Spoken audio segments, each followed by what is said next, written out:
in Massachusetts. There's nothing we can't do. We will bring back our dreams.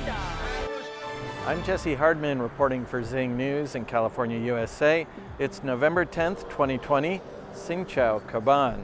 It's been 3 days since former Vice President Joe Biden was declared the winner in the 2020 presidential election, but President Trump has yet to concede. Trump has repeatedly questioned the ballot counting, calling vote by mail a hoax and accusing Democrats of trying to steal the election. Never before in modern U.S. history has a presidential candidate refused to acknowledge defeat. Only 4 Republican senators have congratulated Biden on his victory. Others are supporting President Trump's right to challenge the results of the election and taking a wait-and-see approach. Many observers are now raising alarms about what's in store over the next few months before Biden's inauguration in January and whether there'll be a peaceful transfer of power, which is a hallmark of American democracy. There's also a lot of speculation what Trump will do with his remaining months in power.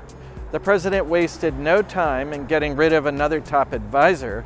Trump announced via Twitter that Defense Secretary Mark Esper was terminated. Esper was considered by many to be a yes man for Trump, but he contradicted the president's desire to send active duty troops to quell protests that began in June after the police killing of George Floyd. Esper also contradicted the president in his adherence to COVID-19 protocols. Esper wore a mask and practiced social distancing and advised U.S. military personnel to do the same. There's speculation that Trump will also look for ways to sideline the country's top infectious disease expert, Anthony Fauci, who also has publicly contradicted the president.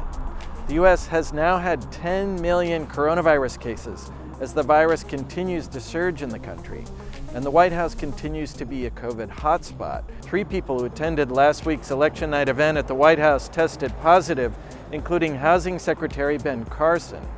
Meanwhile, President-elect Joe Biden announced a 13-member COVID panel that will advise him on his pandemic strategy in advance of taking office. One of the panel members is Dr. Rick Bright, a vaccine specialist who was fired by President Trump after filing a whistleblower complaint with Congress. For Zing News, I'm Jesse Hardman in California, USA.